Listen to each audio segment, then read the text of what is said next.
الحمد لله رب العالمين والعاقبة للمتقين ولا عدوان إلا على الظالمين وأشهد أن لا إله إلا الله ولي الصالحين وأشهد أن محمدًا عبده ورسوله الصادق الأمين اللهم صل وسلم وبارك عليه وعلى آل بيته وعلى أزواجه وذريته الطيبين الطاهرين وارض اللهم عن الصحابة والتابعين ومن تبعهم بإحسان إلى يوم الدين واجعلنا اللهم في دربهم أجمعين واجعلنا منهم يا أرحم الراحمين يا رب العالمين يوم نلقاك يوم لا ينفع مال ولا بنون إلا من أتى الله بقلب سليم. Chers frères et sœurs, nous avons discuté au début de notre prêche des jours qui s'alternent et des situations qui s'alternent.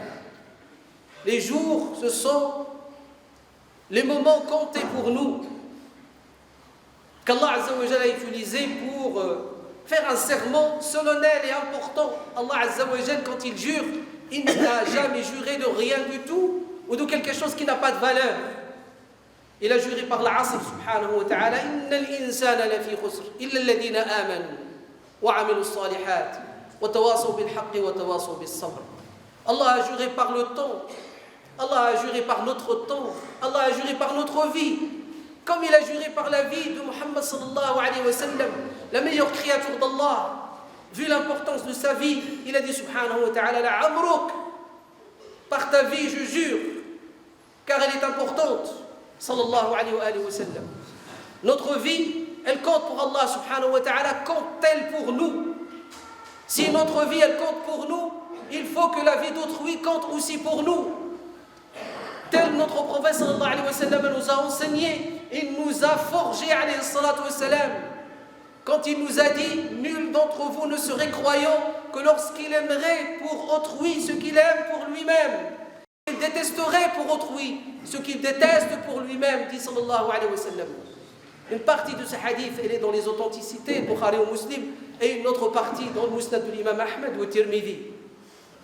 Le prophète sallallahu alayhi wa sallam est le drapeau de l'exemplarité alayhi salatu wa salam et n'acceptez point qu'on ne touche par la tyrannie ou par l'injustice et l'iniquité, qui que ce soit, même un animal.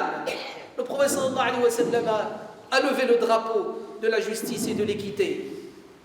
Le prophète alayhi salatu wa salam nous a enseigné que Allah subhanahu wa ta'ala, d'après un hadith qudsi, que Allah subhanahu wa ta'ala, alors qu'il est le créateur des cieux et de la terre, dans son unicité, dans sa grandeur, dans sa majesté, gloire à lui, c'est interdit l'injustice, l'iniquité, et c'est interdit la tyrannie, gloire à lui, et il l'a interdit entre nous, et il nous a ordonné en nous disant fala tadhalamu, ne soyez pas injustes les uns envers les autres, inéquitables les uns envers les autres, ne soyez pas des tyrans contre vos peuples, ne soyez pas des tyrans contre votre famille, aux parents, aux responsables, aux professeurs vis-à-vis de vos enfants, parmi vos élèves.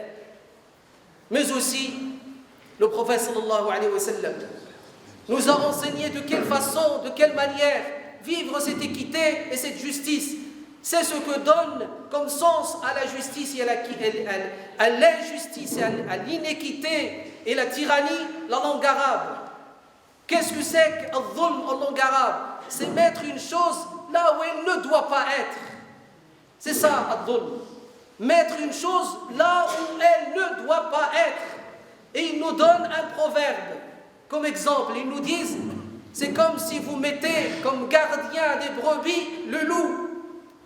Quelle injustice et quelle iniquité et quelle tyrannie contre la brebis elle-même. Mais aussi quelle injustice vis-à-vis de loup. Le loup, Allah ne l'a pas créé pour ça. Allah l'a créé pour autre chose, pour le contraire et l'inverse.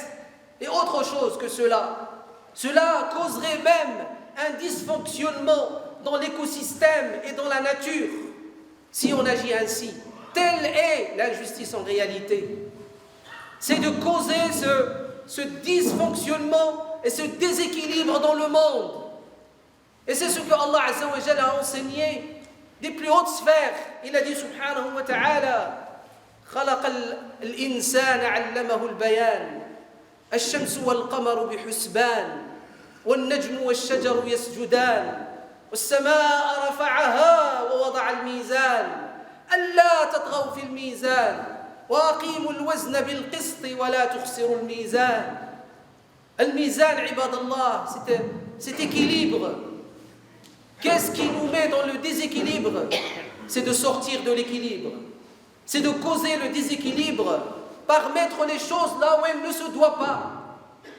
Que ce soit dans le temps ou que ce soit dans l'espace, ou que ce soit l'état des personnes, la situation des individus.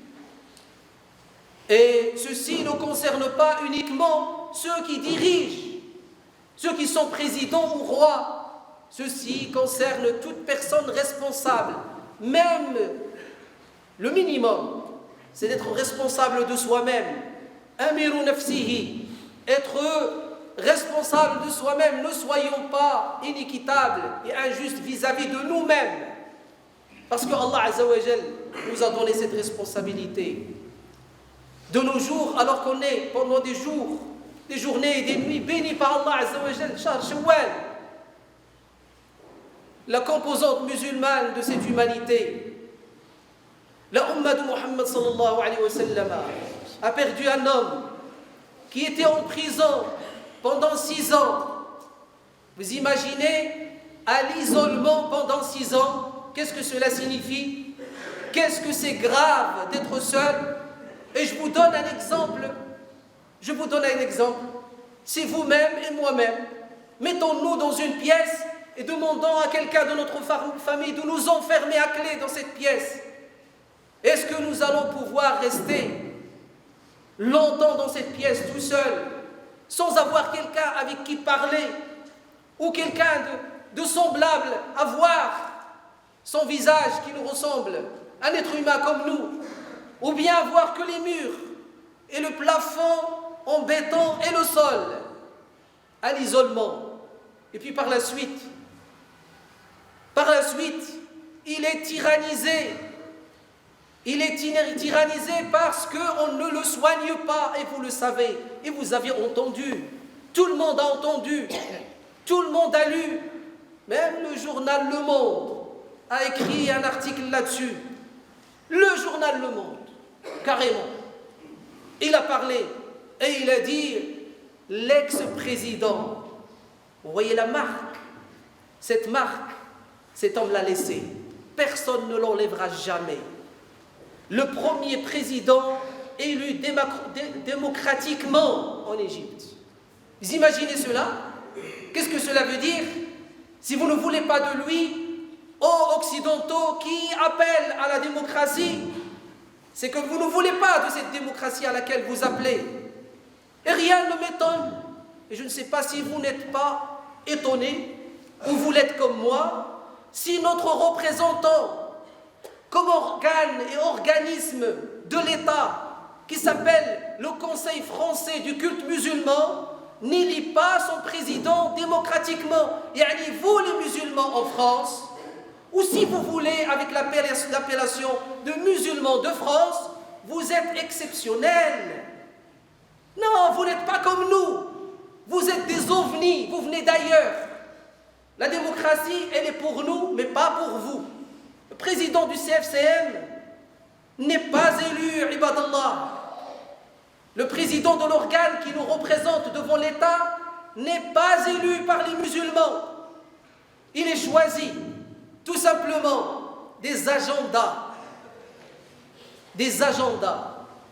Et le pire dans la tyrannie, et le pire dans l'injustice, c'est lorsque l'injustice et la tyrannie, elle est poussée par les hommes de religion, par ceux qui ont l'amaïm, les turbans, ceux qui ont les titres de moufti, comme en Égypte jadis, lorsque le moufti il a donné la fatwa autorisant de tuer les gens à Rabia alors qu'ils sont en train de prier salat al-subh. En pleine prière, on leur tire dessus et on les tue. Et brûler des gens vifs, comme à l'époque de Ayyam al-Ukhdud, Walakin, je suis en train peut-être de vous déranger dans votre tranquillité. Vous êtes bien zen et tranquille, à l'aise. On est vraiment bien. On mange bien, on dort bien, on rigole, on s'amuse. On remplit nos comptes. Walakin, il y a un autre compte, ya ibadallah, qu'il ne faut pas oublier et que je suis en train de me rappeler à moi-même et à vous. Et en premier à moi-même. C'est le compte que nous allons, le jour de la résurrection, compter nous-mêmes. Nous allons le compter nous-mêmes. Nous allons devoir répondre nous-mêmes à nous-mêmes. Et si nous n'oserons pas répondre, Allah Azza wa Jal nous dit dans le noble Coran, وَيَوْمَ يُحْشَرُ أَعْدَاءُ اللَّهِ إِلَى النَّارِ فَهُمْ يُوزَعُونَ حَتَّى إِذَا مَا جَاءُوهَا شَهِدَ عَلَيْهِمْ سَمْعُهُمْ وَأَبْصَارُهُمْ وَجُلُودُهُمْ بِمَا كَانُوا يَعْمَلُونَ وقالوا لجلودهم لم شهدتم علينا قالوا أنطقنا الله الذي أنطق كل شيء نسأل الله العفو والعافية. Il nous attend